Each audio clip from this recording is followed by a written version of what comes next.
Welcome to the Healthy Lifestyle Show podcast. Our podcast is all about eating healthy, being active, and living a healthy lifestyle. We believe living healthy should be easy. That's why we have a free ebook at healthylifestyleformula.com, which can help you start your healthy lifestyle journey in easy-to-follow steps. Let's jump into this week's podcast topic and welcome our guest. Welcome back, Jay. It's good to see you again. Yeah, no, good to see you and good to be back here. I think we gave 1 week gap now. Yes. Okay. Maybe why don't you tell everybody what's going on, what we're doing now? Okay, we've just made a few adjustments, so we're going to be switching to a bi-weekly schedule. So that means you'll only see us every other week. Yeah, no, I think that's much better because we were giving too much of information. Yeah. In 1 week for people to try and and test it out. So it gives much more room now to even our viewers, listeners, everybody, Yeah, and it helps us as well. That way we can know we're getting the best information that we can, giving ourselves a bit more time to research the materials that we're going to be talking about. Yeah, no, absolutely, for sure. So today, I think we're going to talk about the last episode on the thyroid health. Yes. We have been looking at foods for thyroid health. We have looked at quite a good variety of foods. We have talked about different ways. We even talked about the low GI foods. We talked about the veggies. We talked about the fruits. We talked about even the starches. We talked about a lot. Yes, we did. So I want to keep it light today. All right. And I want to basically give the last tip here. Mm-hmm. It's kind of an overall tip. While it's connected with foods, but it's a bigger concept. Okay. It's like you should eat those foods which can help you alkalize your body. Okay.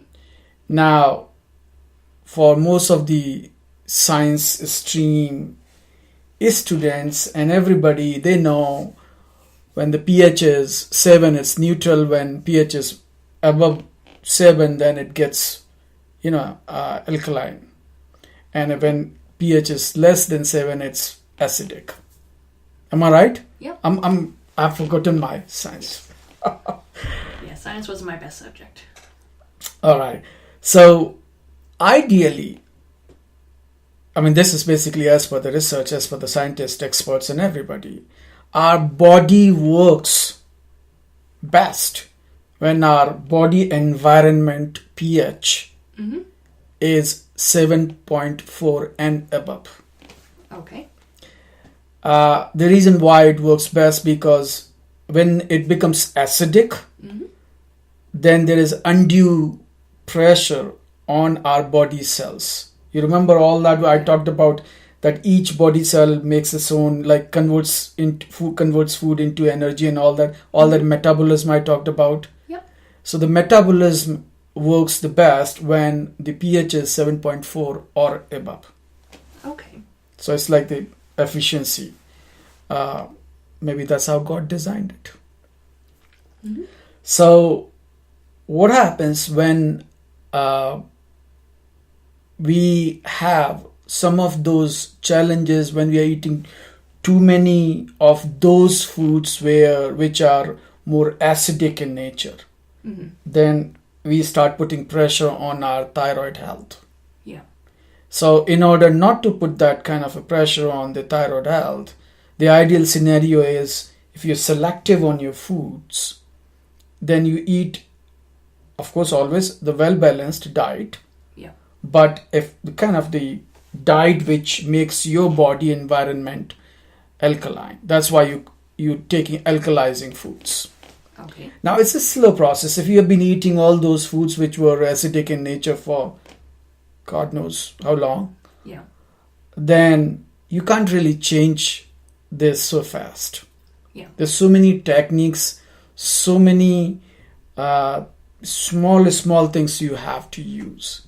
Yeah. And it's a slow process, so it might take, I don't know, depending on every person, how serious you are. It might take few weeks, it might take few months. Yeah. So ideally now, how do you, I mean, that's a normal question. How do you Yeah. convert your body for that pH, which is 7.4 and above? Mm-hmm. What kind of foods you should be eating? I'm sure you're getting all those questions. Yeah. So the normal scenario is that, when you eat any of those meat, dairy products and grains, those are more acidic in nature. So if your diet is more of that kind of food, Yeah. then it's going to be more acidic. You can't do anything else. But the way to balance it out is you can add more veggies to your diet, more fruits to your diet, and more legumes to your diet.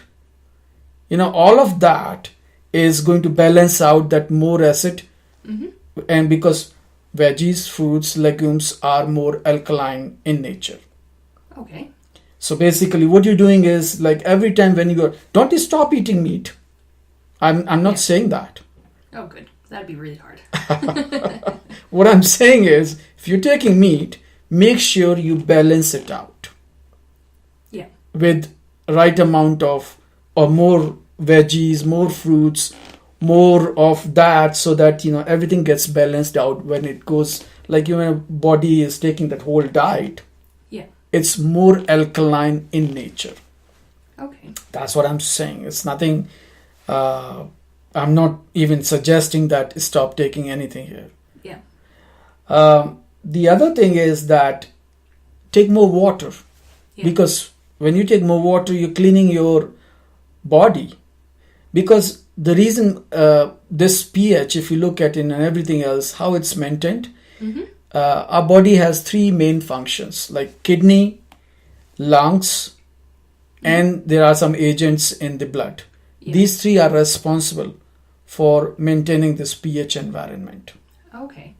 So now, when you're taking all those right type of foods, all that food is being converted into, all that nice stuff.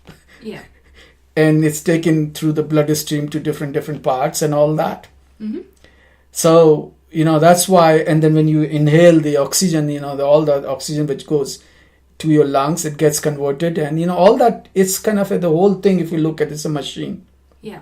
So in order to keep this machine clean, make sure you take more and more and more water as much as so that you can keep removing all those toxins. So now I've already talked about how to alkalize your diet. Yep. I've also given you saying, okay, take more water. The third thing I would say is, when you're cooking your food, use some of those alkalizing spices. Now, alkalizing spices are turmeric, thyme, oregano, those kind of things. Okay. So that makes your diet, when it's being cooked, more alkaline. Okay. The another one is, you remember, I think in one of the episodes I talked about deep breathing. Yeah. Now, I already talked about these lungs because you're taking oxygen and all that. When you do deep breathing, more oxygen goes inside your body. Yeah. And that helps making the body more alkaline. So, in the beginning, I talked about more alkaline environment inside your body. Yep. It's going to help your thyroid. So, all these techniques which we are talking about are a kind of a step towards making your thyroid healthy, I should say. Okay. So that you can manage your body can manage the thyroid function much better way. All right. So I think I want to keep it as simple as that today. Okay. And, just want to remind all our listeners and viewers and readers and everybody that I think we have given tons of good information on thyroid. And the reason I could do that because, hey, I've been managing for the last 6 years. Yeah. And many people were asking, hey, like, how do I do this? How do I? So, and my life, I'm extremely busy. Yes. So I don't have time to make things difficult. I like to keep things very, very simple. Yeah. And the only way you can keep it simple is by being selective and having everything written down in terms of a plan and all that. And that's why I always talk about, making a meal plan, doing meal planning, doing all of that. Because then you stop thinking after that. Yeah. It's a document you can follow, any family member can follow, you can give it to somebody who can follow. Yeah. Then there's no communication gap also. Yeah. Everything gets easier. Mm-hmm. So I think with that, I want to say thank you very much for listening to this whole series, the podcast series on on thyroid health. Yeah. And is there anything else you want to add? I think we should also add the exciting news. Yes. We are starting a new theme. Yes, we are. Coming up not next week, but the following week, which is very exciting. I think you said we were going to be talking about mushrooms. That's right. And we would be talking about so many mushrooms that when you talk to somebody, they say, hey, I know only these couple of mushrooms. I don't know anything else. Yeah. And we're going to talk about all those exotic ones. Yeah. All those ancient ones, which people, only those people who are mushroom lovers, they know about it. Yeah. But a majority of the people, they don't know about it. What are the real health benefits of taking those mushrooms? So we would be talking about all that starting from week after when we come back. Yes. With that, I want to say thank you very much. Well, thank you. Okay, bye-bye. Bye. Thanks for listening. We'll talk to you again next time. If you want to start your healthy lifestyle journey, don't forget to get your free ebook at healthylifestyleformula.com to start your healthy lifestyle journey in easy-to-follow steps. This podcast is brought to you by healthylifestylepodcast.com.